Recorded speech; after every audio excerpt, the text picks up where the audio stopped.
I hope you guys didn't see me. You probably did see a bit, right? Oh no.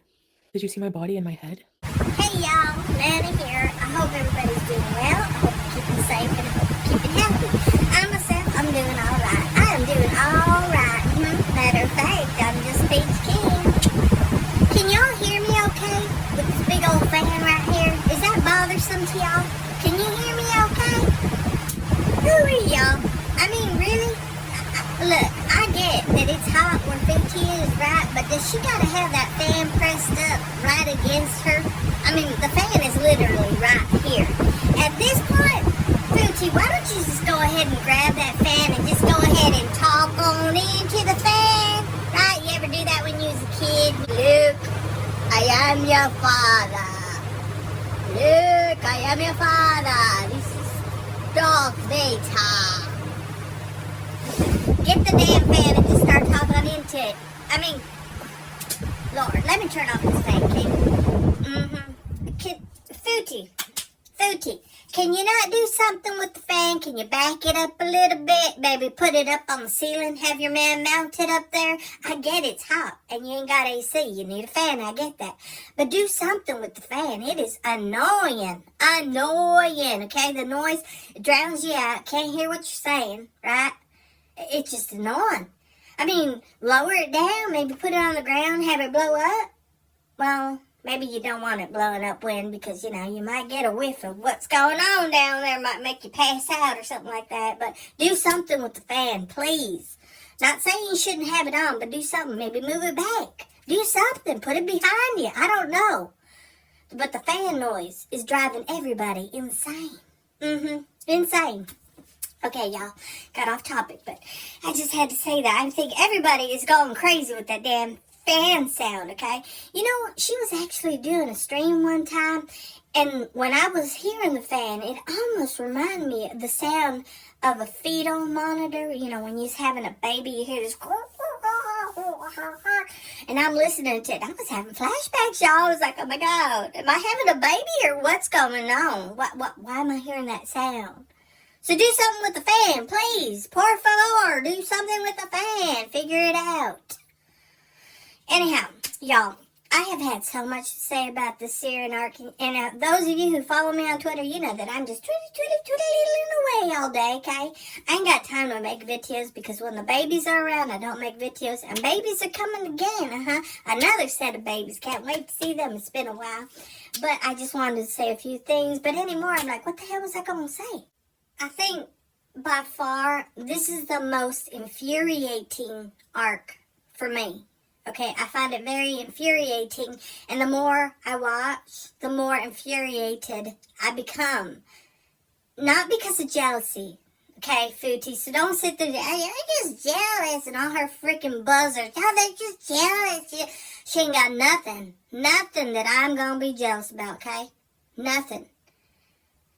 But what I find the most infuriating about this whole situation is her arrogance and her ignorance to the whole situation. You know, she'll sit there and say, it's Western media, propaganda. That's where you guys are getting your information from. Let me tell you something here, okay? I haven't seen any coverage of what's happening in Syria on any of the local news, any of the news channels that I watch. I'm seeing everything on YouTube, right? Twitter.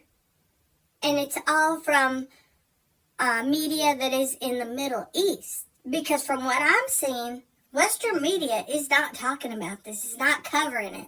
And let me tell you, the things that I am seeing, I'm seeing way too much. I needed to stop seeing it because I think it's actually getting into my head where I'm dreaming about this stuff. Because the other night, my hubby told me, what was you dreaming about? You was like whimpering and crying in your sleep and like saying stop or no and whatnot. And I had to shake you to wake you. What were you dreaming about? And I was like, I don't know.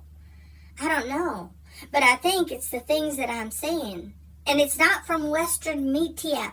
It's from Middle Eastern outlets that I am seeing this. Where they are showing what's going on over there. And that's the part that infuriates me. Because rather than acknowledging what's really going on, what she's saying, oh, well, we're safe. And I just want ice cream, you know. I don't know why he doesn't want to go get me some ice cream. We're in a very safe place. And I'm like, these people that are being slaughtered are your neighbors. They live in the same country that you are in right now. And all you care about is ice cream? Oh, but because they aren't of the same religion, right? It don't matter. It don't matter, right? So you're just going to dismiss it because you're safe, right? You're safe. And that's the part that's infuriating to me, right? The arrogance, the ignorance. The arrogance is that she's flashing her money around. Oh, well, we got solar panels. Oh, can we get another solar panel? Because I need to live stream, right? I want some ice cream. Look at all this food I got. Why y'all get mad because I'm spending $17 on a meal? That's nothing. Yeah, it's nothing to you or me, but it's everything to those people who have nothing. Do y'all remember when she first got to Syria? What motivated her? Gave her the green light to go to Syria? Do you remember? It was all those vlogs that she was watching. Remember that? She was all gung-ho. Well, I watch vloggers, and they're saying, you know, Syria 2025 is a touristy place to be. I watched some of those vlogs. I did. And, you know, they were enticing people. Come see it. You know, it's a change of power, and everything's going to be different, right? Come to Syria 2025. And I'm just thinking to myself, I'd love to hear their take on it now. Why ain't they talking about what's going on now? Have they changed their opinions? Are they going to go back to Syria right now? Are they going to be telling people to go back? I'd like to know. But remember, that's what she said, that this is the place to be. Because I'm watching vloggers, right? It's safe. Not really safe, but safe enough. Okay? Safe enough. Syria now after the war finished. Yeah, it's a lot safer, mashallah, than it was. I was watching the rockets and The missiles. and the aircrafts, the missiles on top of me.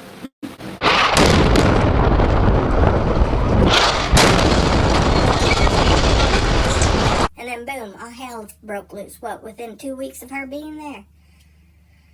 Let me tell you guys, I can't. I don't understand it. And why? Why did she run to Syria? Because she couldn't handle living life on her own. I have so much to do. It's overwhelming. I hate it.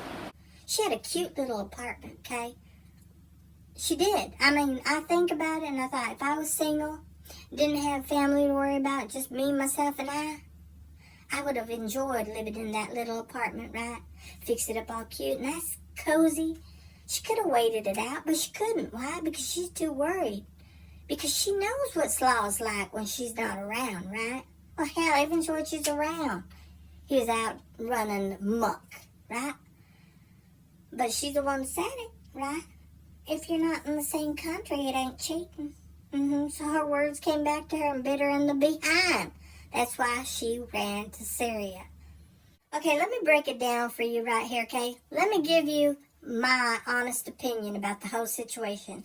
My opinion, my thoughts, okay? These are my opinions and thoughts, people, okay?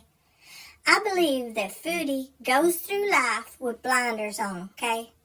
She puts blinders on so she don't have to deal with reality. She doesn't have to deal with the reality of what she's done to her body. She doesn't have to deal with the reality of her health. She doesn't have to deal with the reality of her hair. She doesn't have to deal with reality of life. So she walks around with these blinders. And I think right now in her current situation, she's got big old blinders on. So she does not see what is truly going on around her. The reality of the situation that surrounds her. She's got blinders on so she don't have to deal with it. She don't have to see it. If she don't see it, it ain't happening. I'm safe. I'm safe right here in my little blinder bubble. But not only that, I think she's got Salah in her ear just spreading his nonsense, talking his nonsense. I can only imagine what that man is saying. I can only imagine things that he's saying.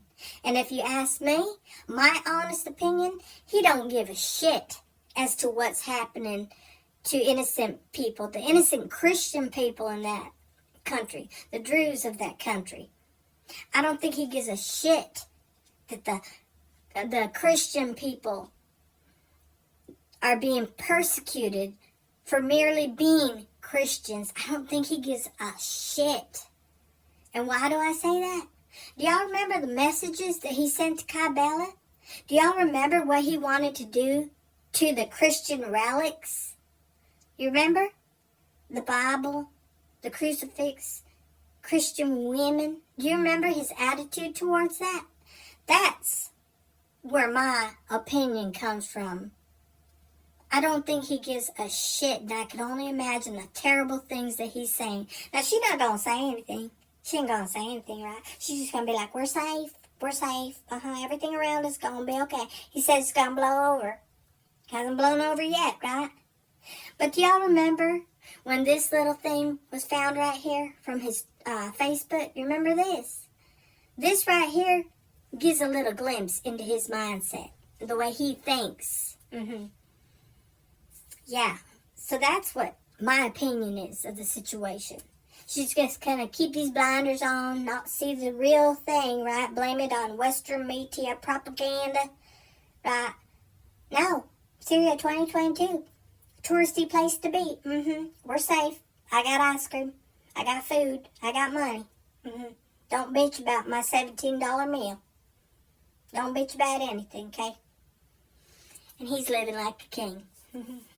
Okay, one last thing, because I got to get off. But real quick, people are saying that they think, they want to leave Syria. Now, Foodie might be at the point where she wants to leave. But in all honesty, I don't think Slaw wants to leave. I don't think he wants to leave. And why do I say that?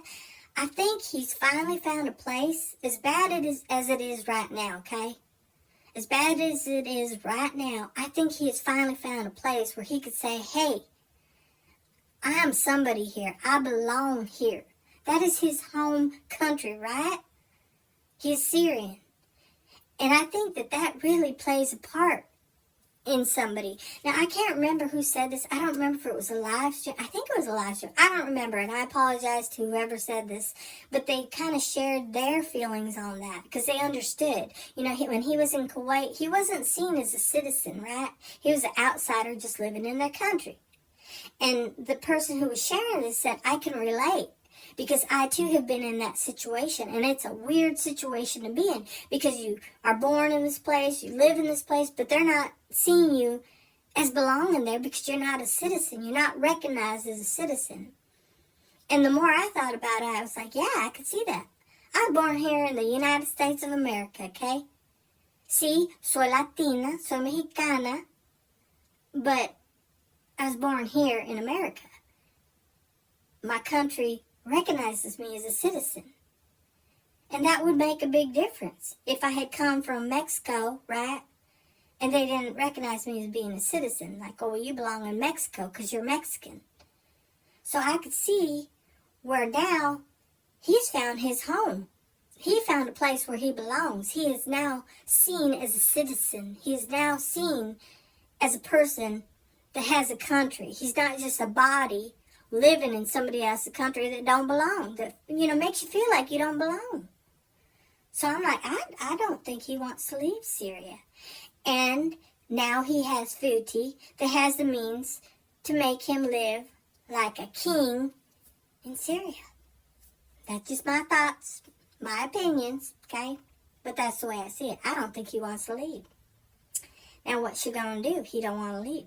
Because she said she's not there forever, ever. But could he make her stay forever, ever, and ever? I don't know. Guess time will tell. No, I'm not living here, that's for sure. Not forever. So Salah was a very wonderful husband today. He went to immigration for me today, and And I sponsored you yeah, as my wife. he sponsored me. So I get to stay. We'll be here as long as we like, but How long you'll be in Syria? She'll live with me here. Forever. Forever and ever. no, Hey, you mama. I don't do forever with stuff when it comes to staying in one place. Changing routine, traveling. Anyhow, that's all I got to say about that. Hooey, let me tell you, I've been holding that in for a long time, and it felt good to vent and get it all out. I know I rambled on a little bit, but it is what it is.